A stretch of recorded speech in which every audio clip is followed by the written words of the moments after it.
পিতামাতার 5 জন সন্তান থাকলে সেই সন্তানরাও সমান হয় না। তো ওই বাবার একটাই ছেলে, তো ছেলেটা বড় হয়ে ভালো একটা চাকরি পেয়েছে।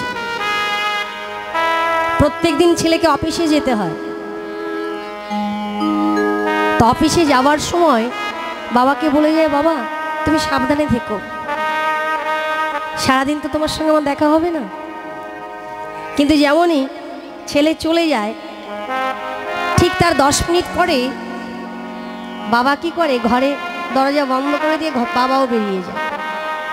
কিন্তু ছেলে জানে না যে বাবা কোথায় যায়। একদিন হঠাৎ ওই ছেলেটার বন্ধু একজন কলিগ, যেহেতু একসঙ্গে চাকরি করে, অফিসে থাকে, তা একজন কলিগ সে এসে বলছে, হ্যারি তোর বাবা কি পাগল? ছেলেটা বলছে, কেন? তুই এত বড় কথা বলছিস আমার বাবার সম্বন্ধে? না না, আমি ভেবেছি তোর বাবার হয়তো ব্রেনে কোনো সমস্যা আছে, শারীরিক কোনো অসুস্থতা আছে, সেই জন্য আমি বললাম তোর বাবা পাগল নাকি। কেন রে, তুই আমার বাবার সম্বন্ধে এমন কথা কেন বলছিস? না না, আমি দেখলাম, প্রায় দিনই দেখি পথের উপরে লোকজনের মাঝে গড়াগড়ি দিচ্ছে, সারা গায়ে ধুলোবালি মাখা, যাকে পারছে তাকে জড়িয়ে ধরছে। এবার এত বড় একজন অফিসার শুনে একটু খারাপ লেগেছে যে আমার বাবার সম্বন্ধে এমন কথা বলে সবাই। তা বাড়িতে এসেছে, এসে বাবাকে ডাকছে, বাবা ও বাবা, তোমাকে একটা কথা জিজ্ঞাসা করব। আমাদের তো কোনো কিছুর অভাব নেই, ভগবান তোমাকেও সুস্থ রেখেছেন, আমাকেও সুস্থ রেখেছেন, তারপরেও কেন অপর ব্যক্তিরা, অপর মানুষেরা এই কথা বলে যে আমার বাবা পাগল? কেন বাবা? আমি অফিসে যাবার পর তুমি বাইরে গিয়ে সারা দেহ অমন করে ধুলোবালি মাখো কেন? আর যাকে তাকে জড়িয়ে ধরো কেন? এগুলো করো না বাবা। দেখো, আমার তো একটা সম্মান আছে। তুমি ঘরে বসে যা করো, তুমি আমার কাছে যা চাইবে আমি তোমাকে তাই দেব, কিন্তু বাইরে বেরিয়ে নয়। আর অমন পাগলামি আর করো না বাবা। আমি তো তোমার সন্তান, তোমার সব কিছু দেখার দায়িত্ব আমার, কারণ এতদিন তুমি রেখেছ, এখন থেকে আমার দায়িত্ব। এই কথা তো সব সন্তানেরা বোঝে না বাবা। যে পিতামাতা আমার সারা জীবন দেখেছে, তাদের অসময়ে দেখবার দায়িত্ব যে সন্তানদের, এ কথা বর্তমান যুগের সন্তানেরা কিন্তু ভুলে গেছে। বাবা ছুটে গিয়ে ছেলের হাত দুটি ধরে বলছে, খোকা আমি যা চাইবো আমাকে দিবি? আমার একটা আশা আছে। ছেলে বলছে, বাবা একটা কেন, তোমার ছেলে এত বড় চাকরি করে, এত টাকা ইনকাম করে, তুমি আমার কাছে যা চাইবে আমি তোমাকে তাই দেবো, তুমি শুধু একবার মুখ ফুটে বলো আমাকে। ঠিক আছে খোকারে, আমার অন্য কিছু লাগবে না। বলছি কি, আমাদের বাড়িতে একটু বৈষ্ণব সেবা দিবি, আর তার সঙ্গে একটু হোম যজ্ঞ করবি, যাতে ব্রাহ্মণ বৈষ্ণব, এই গ্রামবাসী ভক্তমণ্ডলী, মালাধারী বৈষ্ণব যারা সবাই যেন সেই যজ্ঞ স্থানে আসে। দিবি বাবা? সবার জন্য প্রসাদের ব্যবস্থা করতে হবে। ছেলে বলছে, এইটুকু আমি 2 দিনের মধ্যে ব্যবস্থা করছি, আর কি করতে হবে? বাবা বলছে, খোকা ওই যে মালাধারী বৈষ্ণবেরা আসবে, যতজন আসবেন সবার জন্য একটা করে জপের মালা তো তোকে তৈরি করতে হবে। আচ্ছা এইটুকু? যথারীত বাবার মনের বাসনা পূর্ণ করতে ছেলে বাড়িতে যজ্ঞ সংকল্প করেছে। ভক্তমণ্ডলী এসেছেন, বৈষ্ণবেরা এসেছেন, বাড়িতে যজ্ঞ চলছে। যজ্ঞের আগুন দাও দাও করে জ্বলছে। এর মধ্যে ভক্তদের সেবাও হয়ে গেছে। মালাধারী বৈষ্ণবেরা তাদেরও সেবা শেষের মুহূর্তে। এমন সময় বাবা ছেলের কাছে এসে বলছে, খোকা খোকা রে, ওই ওনাদের তো সেবা হয়ে গেল, তা একটা কাজ কর, ওনাদের জন্য যে ওই জপের মালা তৈরি করে এনেছিস, ওনাদের কাছে গিয়ে প্রণাম করে ওনাদের হাত থেকে ওই পুরনো জপের মালাটা নিয়ে এসে নতুন জপের মালাগুলো দিয়ে আয়। ছেলে তাই করেছে। বৈষ্ণবদের কাছে গিয়ে ওই পুরনো জপের মালা নিয়ে নতুন জপের মালাগুলো দিয়ে বাবার কাছে এসে বলছে, বাবা এই পুরনো জপের মালা, এত মালা কি করবো আমরা? বলছে কেন? ওই যে যজ্ঞকুণ্ডে আগুন জ্বলছে, ওই যজ্ঞকুণ্ডের মধ্যে ফেলে দে। যখন ওই মালাগুলো ফেলে দিয়েছে, পুরে ছাই হয়ে গেছে। আগুনের মধ্যে দিলে সে কি আর আস্ত থাকবে না ঠিক থাকবে? কোনটা? ছেলে বাবার কাছে এসে বলছে, বাবা এটা কি হলো? তুমি মালাগুলো আনতেই বা কেন বললি, আর ওই আগুনের মধ্যে ফেলতেই বা কেন বললি? বলছে, বাবা দেখ তো সব মালা পুড়ে গেছে। হ্যাঁ বাবা পুড়ে গেছে। তাহলে একটা কাজ করতো বাবা, ওই যজ্ঞকুণ্ডের মধ্যে জল ঢেলে দে। যখন জল ঢেলে দিয়েছে, আগুন তো নিভে গেছে।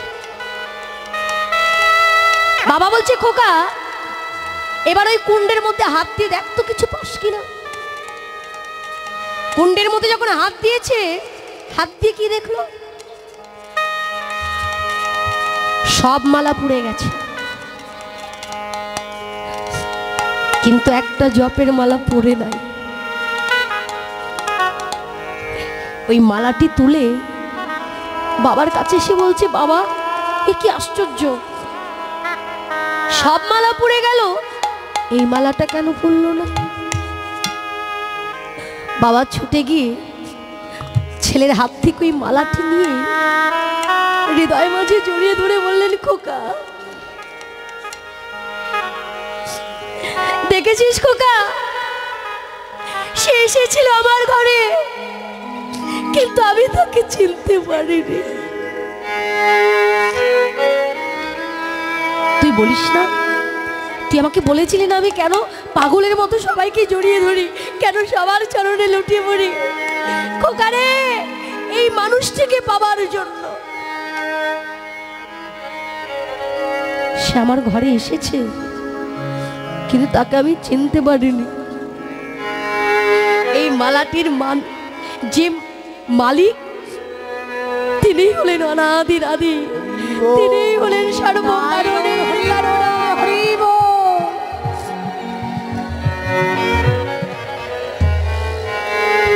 ছেলে ছুটে গিয়ে বাবার চরণে লুটিয়ে পড়ে চরণ দুখানি জড়িয়ে ধরে বলছে, বাবা ও বাবা, বাবা গো আমার ভুল হয়ে গেছে, আমি বুঝতে পারিনি, আমি বুঝতে পারিনি।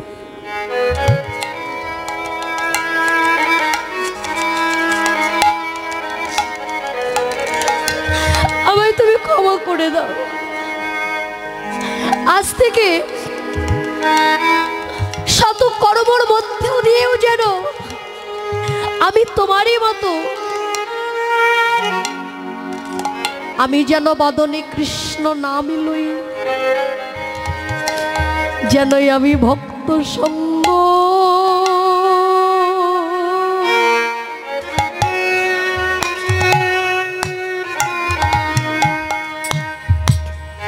করিতে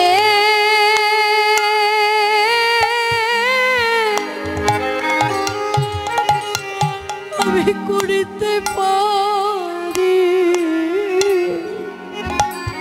যেন ভক্ত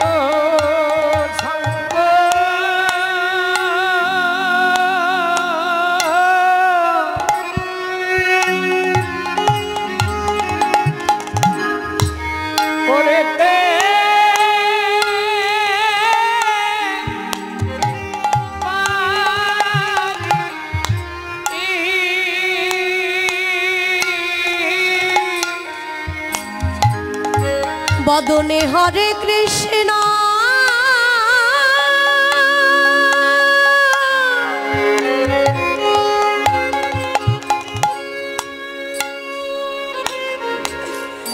বদনে হরে কৃষ্ণ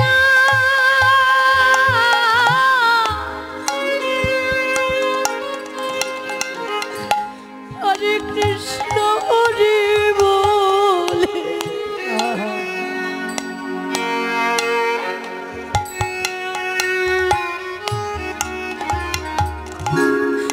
আমি যেন এমনি ভক্ত সঙ্গ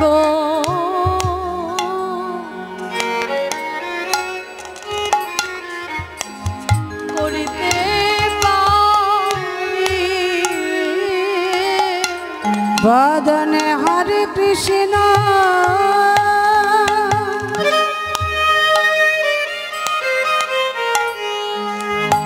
হরে কৃষ্ণ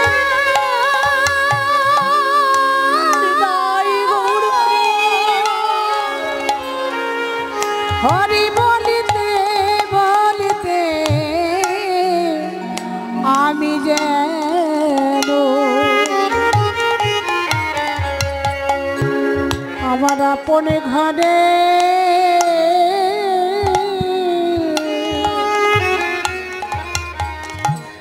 যেতে পারি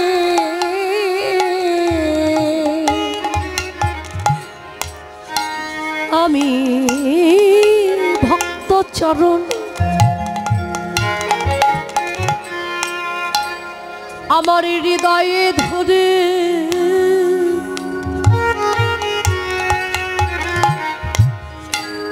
যেনই আমি ভক্ত সঙ্গ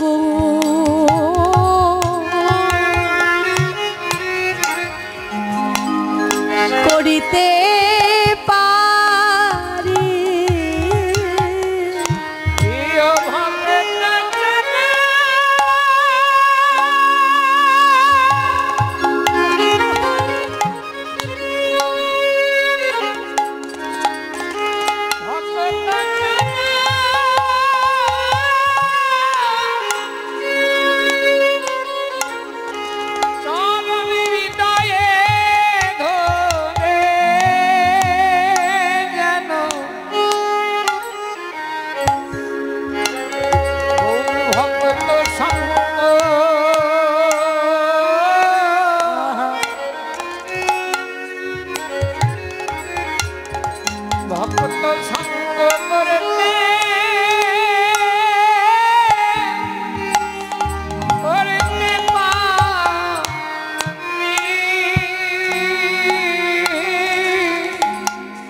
যে সঙ্গ করলে আমার গৌরাঙ্গের কৃপা পাওয়া যায় আমি যেন সেই ভক্তের চরণে ধুলি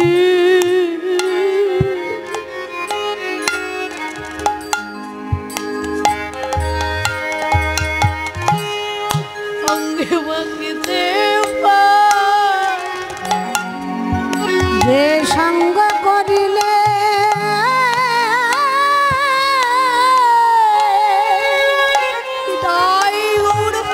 গৌরে হরি কৃপা পাওয়া যায় বলো সেদিন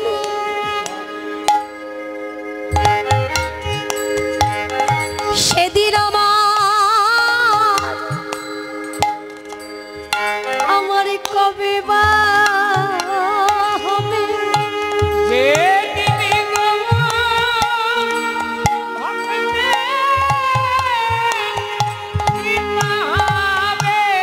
বলো সেদিন আমার কবে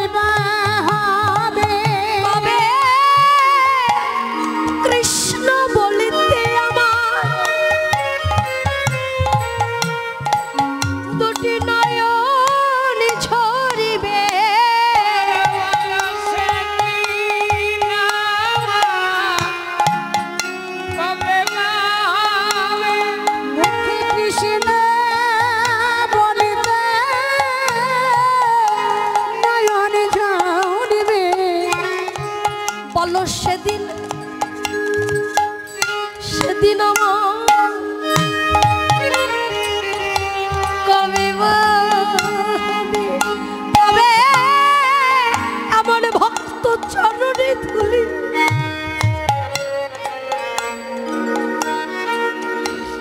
অঙ্গে মাখিতে পারিব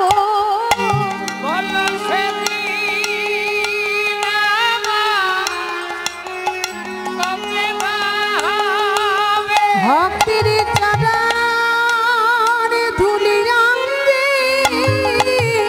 মাখিতে পারিব বলবো দাও দাও আমার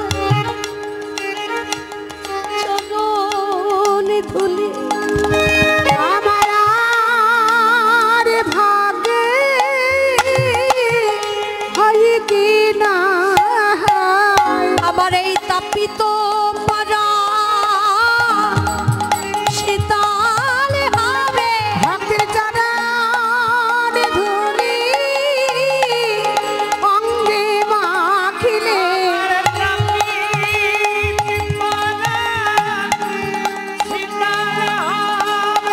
আমার এই মানব জনম ধন্য হবে ভক্তির চরণে ধুলি আমার অঙ্গে মাখিলে তোমরা মাখো ভক্তে চরণে ধুলি তোমাদের মানব জানা ধন্য হবে অগয়ার ভাগ্যে হয় কি না মাখো মাখো ভক্তে চরণ ধুলি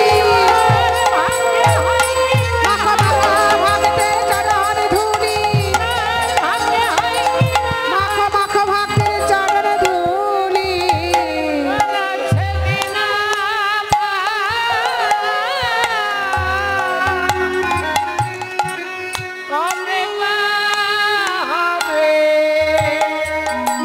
হরে কৃষ্ণ। তাই খেলা খেলো, কোন খেলা? খেলার ছলে হরি বলা, এই তো জীবের পাড়ের ভেলা। তাই সবাই মিলে আমার সঙ্গে একটু নাম করবেন, কেমন?